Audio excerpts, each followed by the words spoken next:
I got so much motherfucking design on right now. Break it down, bring it back, make it clap. I got 3 old thoughts, new guap, where that thing. Bitches on my line, and you know they come strapped. Hold up, what it not, 45, scope it cash like, whoa. Dari video ini saya akan menceritakan sejarah singkat perjalanan kurikulum di Indonesia.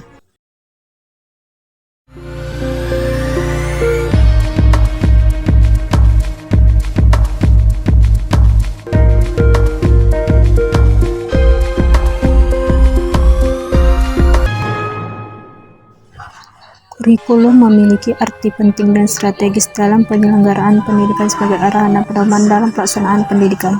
Setelah kemerdekaan, tercatat bahwa kurikulum sudah mengalami pergantian hingga kurang lebih 11 kali. Pertama, kurikulum 1947 atau disebut dengan Rencana Pelajaran. Kurikulum ini pertama kali lahir pasca kemerdekaan. Kurikulum 1947 juga dikenal dengan istilah Rencana Pelajaran 1947. Perubahan arah pendidikan lebih bersifat politis dari orientasi pendidikan Belanda ke kepentingan nasional. Kurikulum 1947 ini juga berfokus pada pembentukan karakter yang merdeka dan berdaulat hingga sejajar dengan bangsa lain. Selanjutnya, kurikulum 1952 atau disebut dengan Rencana Pelajaran Terurai. Kurikulum ini merupakan penyempurnaan dari kurikulum yang sebelumnya. Diberi nama Rencana Pembelajaran Terurai tahun 1952. Hal yang paling menonjol sekaligus menjadi ciri khas kurikulum ini adalah konsep tematik. Selanjutnya, kurikulum 1964 atau Rencana Pendidikan. Usai tahun 1952 menjelang tahun 1964, pemerintah kembali menyempurnakan sistem kurikulum di Indonesia yang diberi nama dengan Rencana Pendidikan 1964. Pokok-pokok pikiran kurikulum 1964 yang menjadi ciri dari kurikulum ini adalah bahwa pemerintah mempunyai keinginan agar rakyat mendapat pengetahuan akademik untuk pembekalan pada jenjang SD, sehingga pembelajaran dipusatkan pada program Pancawardhana yang meliputi pengembangan daya cipta, rasa, karsa, karya, dan moral. Mata pelajaran diklasifikasikan dalam 5 kelompok bidang studi: moral, kecerdasan, emosional atau keterampilan, dan jasmani. Pendidikan dasar lebih menekankan pada pengetahuan dan kegiatan fungsional praktis. Selanjutnya masuk ke dalam kurikulum 1968. Kurikulum ini merupakan kurikulum pertama pada masa Orde Baru, bersifat politis dan dimaksudkan untuk menggantikan Rencana Pendidikan 1964 yang dicitrakan sebagai era Orde Lama. Kurikulum ini bertujuan untuk membentuk manusia Pancasila sejati, kuat dan sehat jasmani, mempertinggi kecerdasan dan keterampilan jasmani, moral, budi pekerti, dan keyakinan beragama.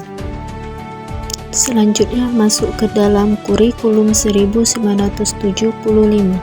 Pemerintah menyempurnakan kurikulum 1968 pada tahun 1975. Latar belakang kelahirannya akibat dari sejumlah perubahan oleh pembangunan nasional. Metode, materi, dan tujuan pengajaran dirinci dalam prosedur pengembangan sistem instruksional atau PPSI. Terjadi perubahan pada kurikulum ini. Nama pelajaran ilmu alam dan ilmu hayat diubah menjadi ilmu pengetahuan alam. Kemudian ilmu aljabar dan ilmu ukur menjadi mata pelajaran matematika. Selanjutnya kurikulum 1984. Kurikulum ini lahir karena kurikulum 1975 disebut tidak bisa mengejar kemampuan pesat masyarakat. Kurikulum 1984 lebih mengedepankan keaktifan siswa dalam belajar. Proses belajar inilah yang disebut dengan pendekatan cara belajar siswa aktif atau CBSA. Pada kurikulum ini lahir penambahan bidang studi yaitu Pendidikan Sejarah Perjuangan Bangsa atau PSPB. Bagi siswa SMA, kurikulum 1984 membagi mata pelajaran siswa menjadi program inti dan program pilihan sesuai minat dan bakat. Selanjutnya kurikulum 1994. Pada tahun 1994, pemerintah memperbaharui kurikulum sebagai upaya memadukan kurikulum-kurikulum sebelumnya, terutama kurikulum 1975 dan 1984. Pada kurikulum ini, banyak perubahan yang terjadi, terutama perubahan sistem pembagian waktu pelajaran dari semester ke caturwulan. Pada kurikulum 1994 ini, SMP diganti menjadi SLTP atau Sekolah Lanjutan Tingkat Pertama, kemudian SMA diganti menjadi SMU atau Sekolah Menengah Umum. Jurusan di SMA juga dibagi menjadi 3 program yakni IPA, IPS, dan Bahasa. Kemudian, mata pelajaran PSPB yang lahir pada kurikulum sebelumnya mulai dihapus dalam kurikulum ini. Selanjutnya, kurikulum 2004 atau disebut dengan KBK, kurikulum berbasis kompetensi. Dalam kurikulum ini lebih menekankan pada ketercapaian kompetensi siswa baik secara individu maupun klasika, berfokus pada hasil belajar dan keberagaman. Kegiatan belajar menggunakan pendekatan dan metode yang bervariasi. Sumber belajar bukan hanya guru, tetapi juga sumber belajar lainnya yang memenuhi unsur edukatif. Pada kurikulum 2004 terjadi perubahan. Nama SLTP diubah kembali menjadi SMP dan SMU dikembalikan menjadi SMA. Kemudian masuk ke dalam kurikulum 2006. Kurikulum ini biasanya dikenal dengan kurikulum tingkat satuan pendidikan atau KTSP. Dalam kurikulum ini juga pemerintah pusat menetapkan standar kompetensi dan kompetensi dasar. Guru dituntut mampu mengembangkan sendiri silabus dan penilaian sesuai kondisi sekolah dan daerahnya. Kurikulum ini bertujuan untuk mendirikan dan memantapkan satuan pendidikan melalui pemberian kewenangan kepada lembaga pendidikan. Kurikulum selanjutnya adalah kurikulum 2013. Kurikulum ini lebih menekankan pada pendidikan karakter. Pendidikan karakter diintegrasikan dalam seluruh pembelajaran pada setiap bidang studi. Dalam kurikulum 2013 atau K13 memiliki 3 aspek penilaian, yaitu aspek pengetahuan, aspek keterampilan, dan aspek sikap atau perilaku. Materi yang dirampingkan pada kurikulum 2013 atau K13 terlihat ada materi bahasa Indonesia, IPS, PPKN, dan sebagainya. Sedangkan materi yang ditambahkan adalah materi matematika.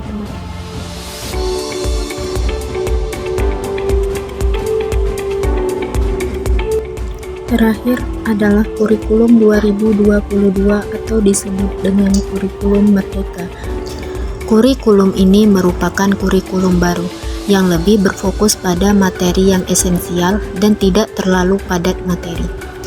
Dalam kurikulum ini, guru memiliki waktu untuk pengembangan karakter dan kompetensi. Di sini juga guru memiliki keleluasan untuk memilih berbagai perangkat ajar, sehingga pembelajaran dapat disesuaikan dengan kebutuhan belajar dan minat peserta didik. Guru dapat memiliki metode yang tepat untuk mengajar, meningkatkan kreativitas siswa, meningkatkan motivasi siswa untuk belajar, dan meningkatkan partisipasi siswa dalam pembelajaran. Proyek untuk menguatkan pencapaian profil pelajar Pancasila dikembangkan berdasarkan tema tertentu yang ditetapkan oleh pemerintah dalam kurikulum ini.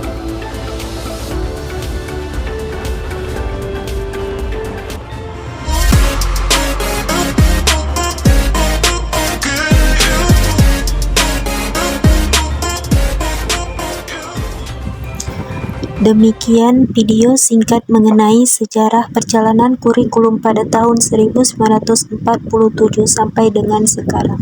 Wassalamualaikum warahmatullahi wabarakatuh.